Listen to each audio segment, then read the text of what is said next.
Chapter 16. Mateo smiled warmly as his oldest friend and closest confidant, Balta, greeted him with a grip on his right shoulder. The plump, wizened man grinned as he looked Mateo up and down. "Must have bathed in remoulade to look this recovered," Balta said. "You were a mess, and you're insane." Mateo just shrugged. Balta snorted, then nodded to the other side of his office. "Have a seat." He lived in the thick of the landowner peninsula, in a 3-story townhouse that opened to an elegant garden in the back. A wrought iron fence surrounded it, and a whitewashed exterior made the whole place shine. The home was sparsely decorated with military memorabilia and a couch here and there, as if comfort were an afterthought. Balta made himself comfortable on a chair behind a thick mahogany desk. "You already know that I can't speak a word about." Balta cleared his throat. An incantation prevented him from speaking about the law of rights or its tests, to prevent cheating. Mateo waved that off as he sat in a chair across from his old mentor. "You know I wouldn't ask. Besides, we've kept our friendship from Per and Romeo this long. Wouldn't do to make them suspicious now." A crisp fire crackled in a hearth not far from Balta's cluttered desk. For a man of such military discipline and precision, he couldn't seem to keep the space clear. 2 quills wrote on parchments near the fire, where the ink would dry faster. One of the parchments folded itself into a letter and zipped under the doorway. As a young high priest, Hode had kept control over the Navy instead of instituting a head of guardians. At the time, it had been an unprecedented and bold move that went unchallenged because of imminent threats from the wild witches in the mountainous north. Hode's eye for strategy defeated those fools who had attacked the East and earned the grace of the nobility at a time when he just ascended to power. No one challenged him when he kept the position afterward. In the minds of the council, they didn't need to fix what wasn't broken. But all of that was about to break. Balta's keen military mind and magical prowess, not to mention noble birth, kept him in Hode's good graces. For now, Balta was the second highest-ranking commander and managed the captains. As Hode's health declined, Romeo had given Balta most of the responsibilities of a head of guardians, but not the official title. No reason to incur Hode's feeble wrath while he was alive. If there was anything Hode hated, it was giving up control. The rest of the room drowned in military paraphernalia: swords, coats of mail, historical guardian armor, maps, cudgels, even navy weapons that Mateo only vaguely comprehended, even though he'd served nearly 2 years on a Navy ship after Mare died. Mateo recalled the briny days with a pang of homesickness. Such a regimented world had been exactly what he'd needed those years after her death. But he left it behind gladly for his real path, fortunate that Balta's influence allowed him to withdraw without question.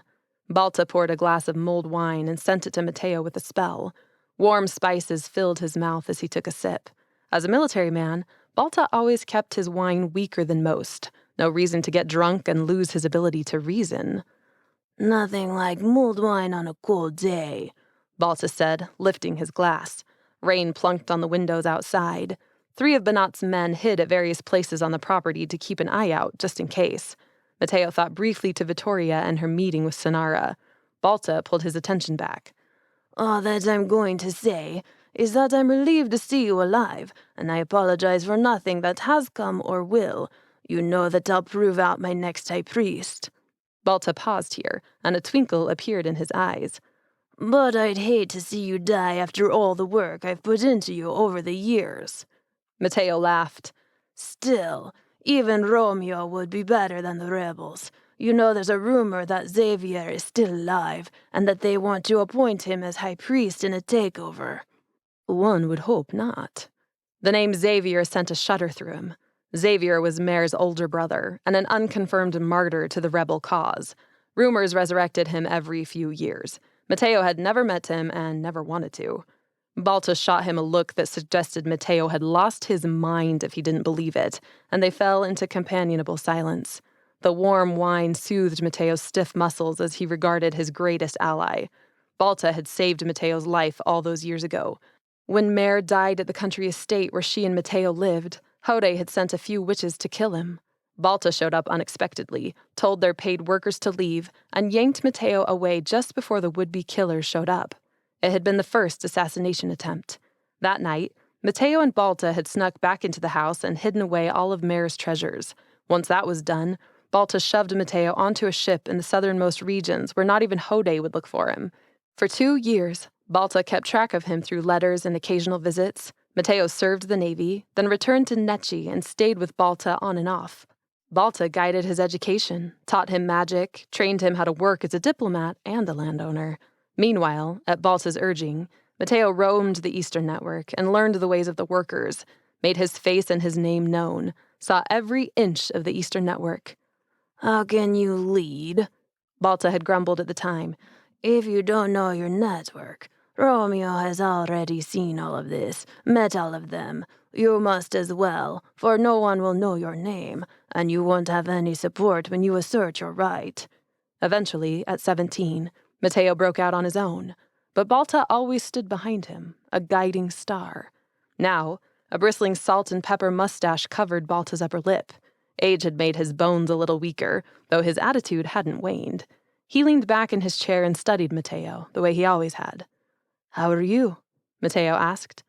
"My mistress left me, so I'm heartbroken again, but already taking applications for a new one, so things are fine here."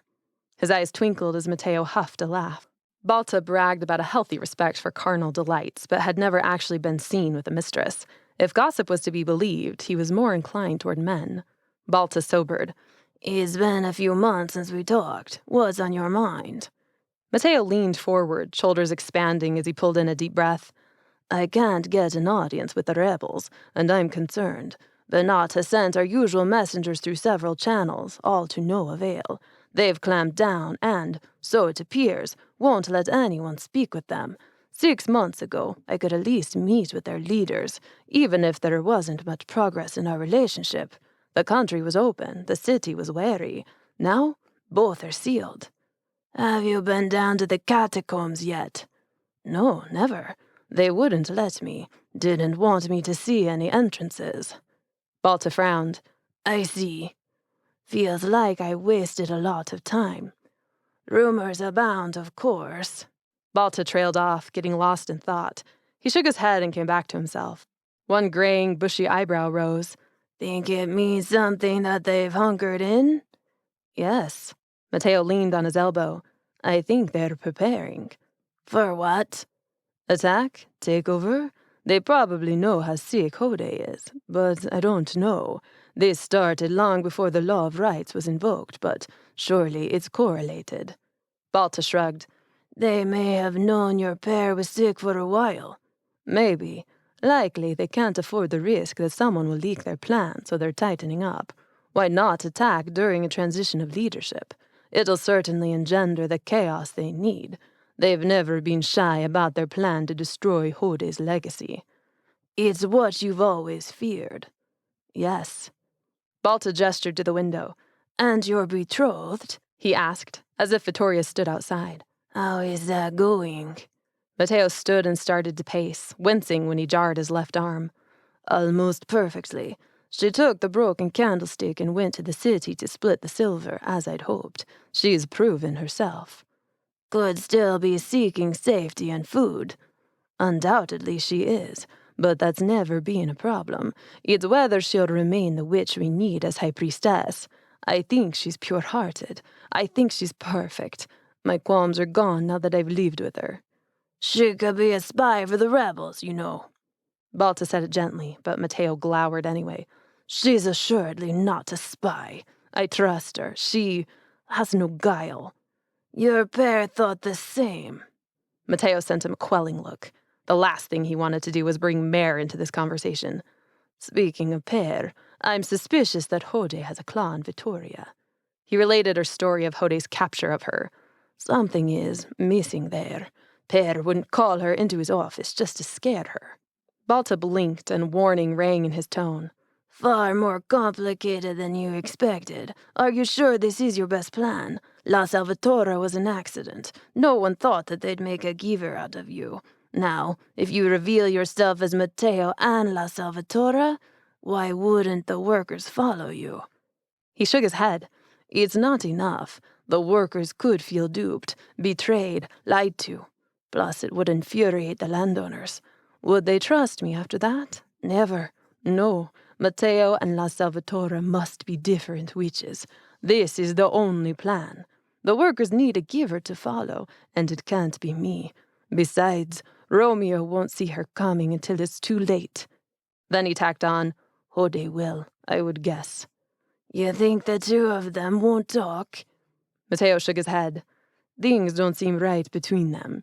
Per has little vitality or power these days, from what I saw and what I read in the newsbooks. It's not explicitly stated, but it's there between the lines. Per doesn't like Romeo any more than he likes me these days. Balta agreed with a shrug. You always thought for yourself, but were too emotionally based for Hode to trust. Romeo works off the facts, takes emotions out of his decisions. Plus, he's smarter than Hode. Mateo snorted. My informants say that rumors of La Principessa and the Flash have started. Balta twirled his glass. But only in a few places in Necci, Mayfair Coven mostly.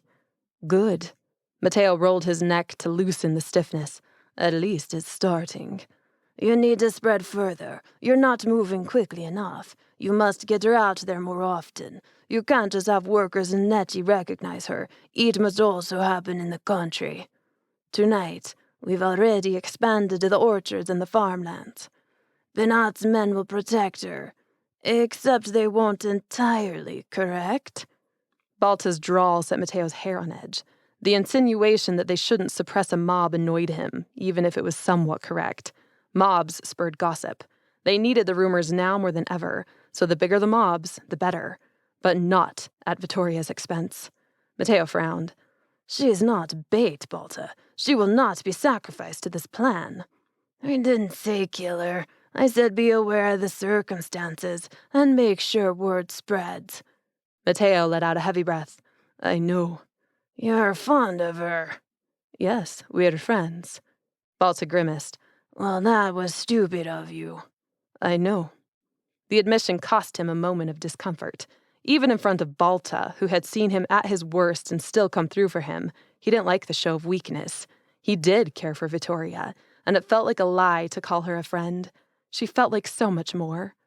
Balta waved a dismissive hand. You'll win, Mateo. You're one of those witches. Success flows to you. It follows you. Success wants you. The question is, what will you lose to gain it? That's all we ever need ask. Unfortunately, you're fond of the thing you might have to lose. Mateo's lips pressed together in a grim line. You want me to sacrifice her to draw the loyalty of the landowners? Is that what you mean? He shrugged. It's an option you need to consider. Mateo, their magic could suppress even the greatest of fights if they really came together. Sure, landowners bicker like little children, but to save their wealth, they'd unite, they'd use their magic, and they'd win. Mateo scowled. I think you're underestimating their ability to defend themselves. You're underestimating them, period. Some of them will play dirty to keep their wealth. If you win and a civil war starts and the landowners pull ahead, you may have to sacrifice your giver to win them back. If you don't, the landowners will kill you, and then all hope is gone. Once you're high priest, you can slowly make the changes for the workers. Rage streaked through Mateo, but he schooled it. Emotions made terrible decisions, and he did need to remain open to all possibilities, even the ones he didn't like. Balta watched him carefully. He'd earned Mateo's respect and loyalty because he was willing to say what others wouldn't. Worse, he had a point. I will not kill Vittoria, Balta, Mateo said firmly, or allow her to be killed. But I'm aware of alternate possibilities if things go badly wrong. Silence reigned for several moments before Balta leaned forward. Being a leader isn't easy, my boy. In this kind of climate, leadership will be ruthless to you, so you must be ruthless back. I'm simply preparing you, as I always have. Mateo nodded, then stood. I must be going. I need to sleep, and then figure out a way to prepare for the second test. Not to mention a way to get Vittoria in front of the landowners. She must make her impression there as well. He rubbed a hand over his weary face. There's not enough time in 40 years to accomplish all I need. 2 envelopes appeared, one in front of each of them, as Mateo turned to leave. Mateo's name was scrawled across the front of a heavy parchment that looked similar to the letter that had come to Balta. What were the odds they'd both get the same message at the same time? Unless... Mateo's stomach felt hollow all of a sudden. Balta's opened on its own as Mateo snatched his from the air. After skimming the words, Balta looked at Mateo with a wry grin. Looks like your lady may get her chance. Balta tossed the parchment in the fire with a spell. There's to be a ball thrown by your brother to celebrate the law of rights the night before the second test. It's like Romeo anticipated you. Or wanted to trap him. A postscript caught his eye at the bottom of his invitation. You will be admitted to Magnolia Castle for this special celebration. Romeo. Well, he muttered and crushed the invitation in his hand. At least they're letting me back into the castle for one night. Balta laughed. Mateo grunted, but his gut rolled within him. This had strategy written all over it. Shrewd brother, he thought. Rope Vittoria into a dinner with etiquette and expectations before she even knew her way around the castle, while she had fresh scars on her face. Not even Zuri could educate her on everything she'd need to know to avoid being a laughingstock. But he couldn't say no, nor could he show up without her. No, they had to be there. Vittoria would do it. She had a way of making things happen. Balta's eyes held a dark mirth, even concern. I suppose I shall see you there with your betrothed? Best of luck, Mateo. Hopefully, she can swim in deep waters. Go, be with your family tonight, Zuri, Mateo said with a dismissive wave. Things will get busy the next couple of days while we prepare Vittoria for the ball. Zuri glanced around, a hand on her hip. Her gaze dropped to his arm. And how are you healing? He held it up. Only a small scab remained, thanks to the magic of the remoulade potion. He'd applied his last bottle an hour before, and it still stung. Almost there. Still hurts, but it's sealed over. No infection. Relief laced her voice as she poked at it. You are one lucky landowner. He grinned. You're my good luck charm. She snorted. Then she tilted her head to the other room where Vittoria waited. She's doing good with magic. Letters, too. You picked up a smart one. She has a fast mind. If she were a landowner, she would have done very well in life. She'll do very well in life as a High Priestess. You'll see to that, won't you? She rolled her eyes and pointed at him. Don't flatter me, but yes, I'll be back in the morning. You be good while I'm gone. He gave her a soft nudge on the shoulder, and she disappeared. The rest of the house lay quiet. But Not and his men were on their own breaks while Mateo was home with Vittoria. Mateo grabbed a fresh bottle of wine, pulled out the cork, and poured a glass. Flickering candles illuminated a simple but robust dinner. Soft white cheese flecked with dried currants, warm bread shaped into squares with massive air pockets that tasted like heaven, and the rare but tasty find of chicken simmered in broth and wine. A shuffle came from the hallway. Vittoria appeared, a shawl around her shoulders. Her startled expression gave him a moment of amusement. Dinner, lady. Oh. She wrapped her shawl more firmly around her shoulders. It looks... She stopped for a long inhale. And smells delicious. He motioned to a chair. Have a seat. With a rosy color in her cheeks, she obliged. The tall candles stood between them, casting warm shadows on the table. Outside, the rain had abated after darkness had fallen, but the wind still whipped past the house with long, mournful wails. Vittoria studied the food for a minute, looked at him, and smiled. Thank you. This is perfect. Not too overwhelming? Not at all. Landowner custom dictated elegant, elaborate meals on the 6th and last day of the week. The ultima, or final day, was usually celebrated even by the workers. Not with food, of course, but with their weekly trip to the Eliza of the giver La Principessa. She gave them hope for a better week, a better world. It was one of the many reasons she was considered the greatest of all givers.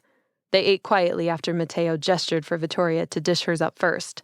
She took small portions, which he ignored. He'd goad her into eating more later, when he brought out his hidden stash of Western Network chocolate. Benat's men brought something here today, she said as she took a sip of wine. They said it was discarded from the castle. Oh? A box of silver utensils? She gestured across the room with a nod. They're all broken or bent or crooked. Discarded. Mateo snorted. There are nothing if not perfectionists there. May I have them? Of course. I want to go back to Nachi with them. There's a blacksmith there, not far from the Eliza of the giver La Principessa. You'll split them so I can give them away again. Mateo nodded easily. I know the one. She paused as if feeling him out. Then she pressed further.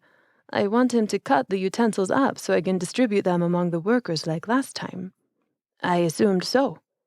You're fine with this? I have no ties to the silver myself. A ghost of a smile crossed her lips. I understand that, but last time it wasn't entirely safe with the mob, and then Hode. I thought you might have an opinion on it, might try to exercise some control over where I go or what I do. She tensed slightly, but he tried to act as if he hadn't noticed. I think you should do it, but let's do it together. I'll go as La Salvatore with you. It's a good opportunity to start revealing us together. I know the blacksmith. He's a good man. He'll split the silver outside his usual hours. Your mayor has been helping us make more blankets to distribute, and just sent some earlier today. We can take those, too. Vittoria opened her mouth to speak, then closed it again. She went out every day at some point, but never at night, and never with La Salvatore. Balta's nudge to move the plan on faster had nipped at Mateo's heels all day. This would be the perfect opportunity. Eventually, she smiled. You think you're ready for the plan to progress to that stage? You're not just trying to prevent me from going out without you. He frowned. No, it's not a matter of control, but of safety. You know better than anyone how unsafe the streets are. Without you, the workers have little hope of a better situation. She softened, and what tension had been in her ebbed slightly, though it didn't disappear. Thank you. I would like to appear with La Salvatore. He smiled warmly at her. It's my pleasure. You're not so attached to things like silver or blankets or time. Not like landowners, anyway. He shrugged as he grabbed another square of bread. Not really.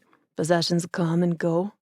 She seemed to think that over, then reached over her plate to dip her bread in the saucer of chicken and broth. Then she paused, alarmed. Is that wrong? Is it bad manners to put my bread in the sauce dish? He laughed. Help yourself. When you're here, you're home. Her shoulders immediately relaxed. Thank you. Mateo turned the conversation to Enrico and watched in fascination as Vittoria lit up like a star. He laughed, delighted with every recounting of what Enrico had been doing that afternoon, until the wine had loosened the perpetual knot of tension in his chest. The test of magic may as well have been 1,000,000 years away. When the humor subsided, and most of the dishes were empty, Mateo sat back. He admired her in the candlelight. She was simple elegance, unbound grace. Although she'd spent a life disregarded as a lavanda maid, he saw all the dignity of a giver in her. You are lovely, Vittoria. Do you know that? She managed a stumbling smile, her cheeks bright. The wine had brought more words out of her than he'd ever heard. Although out of her element here, she was clearly warming up. Thank you. He leaned forward. Earlier today, I received an invitation to an event hosted by Romeo, a ball. I wanted to ask if you'd attend with me. Her eyes grew as big as the saucer of broth. The easy air shifted as she set down her wine glass. A ball? Thrown by my brother to celebrate the Law of Rights. To celebrate it? She frowned. What is there to celebrate about killing your brother in the name of a throne? Mateo shrugged. Trust a landowner to celebrate something so stupid. Regardless, I think Romeo has deeper intentions here. He's trying to suss you out. What does that mean? It could be a lot of things or nothing. Perhaps Romeo is simply trying to get a lot of his supporters in a room with me because he wants them to shun me and he thinks I'll care. Or maybe he wants you to be frightened of the landowners. Mateo shrugged. It's hard to know exactly. The only thing I'm certain of is that this ball has some kind of angle.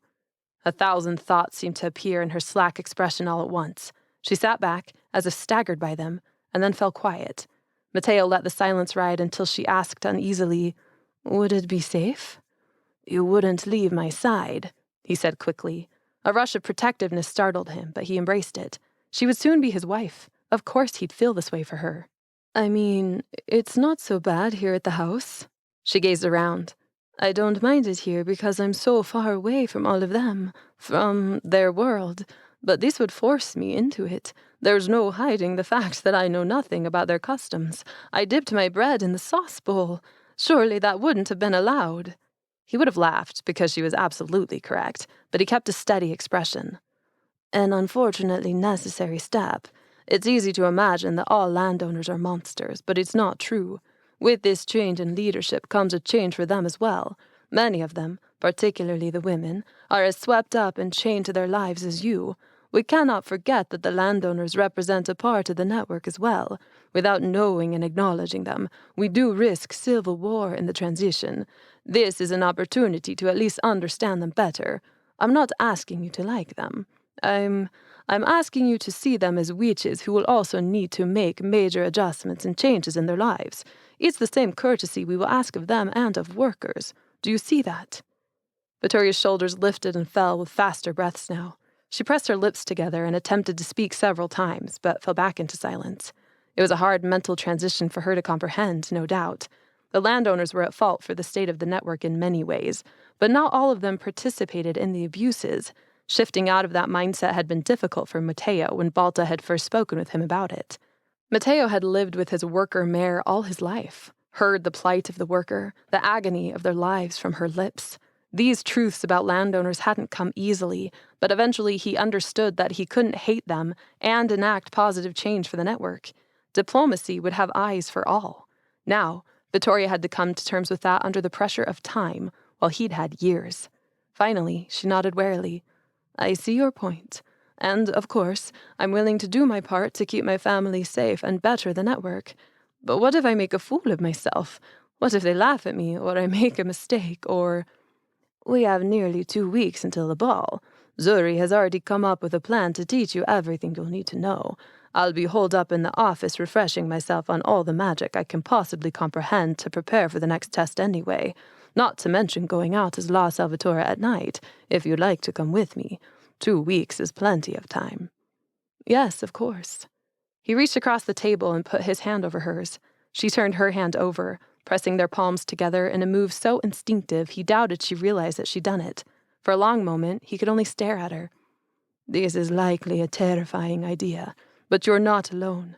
I'm with you every step. If you really want to change the world, we can't leave you in here forever.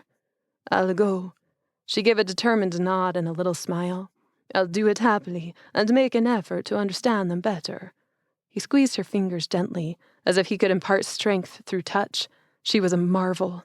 "You delight me, Vittoria, and your courage gives me courage. The next week or so will be busy while you prepare for the ball. We continue to distribute our buckets, and I brush up on my magic. The days will pass quickly, I'm sure." He pressed a quick kiss to her hand and saw goosebumps rise up on her skin. Then he stood up and gathered the plates. Vittoria joined him, the dishware clinking. "May I ask you something?" Her shoulders had tensed, and she avoided his gaze. "Anything. What happened to your mare?" He froze, a pile of plates and utensils stacked in his hands. "Mare?" he asked, keeping his voice carefully controlled. By honor, that was the very last question he would have expected from her, and the very last thing he wanted to talk about. "Yes, you never speak of her. In fact, no one speaks of her. Even though she's dead, it does seem odd. Why is she never spoken of? Not even among landowners or newsbooks or history or—" "Because she's gone. But surely, and that is where she shall stay. Trust me, Vittoria. It's best that she remain in the grave, for there was nothing joyous she brought here." He didn't mean to sound so firm, or hardened, or like Hode, but the words flew out of him just like that. Before he could call them back, he stacked the dishes in the sink around the corner, issued a spell to take care of the rest, and stepped outside without another word. Eventually, he heard her shuffle off to her room, and he closed his eyes in relief. "Later," he promised himself. "I'll explain that whole mess later." For now, he had to focus on the test of magic and on keeping them all alive.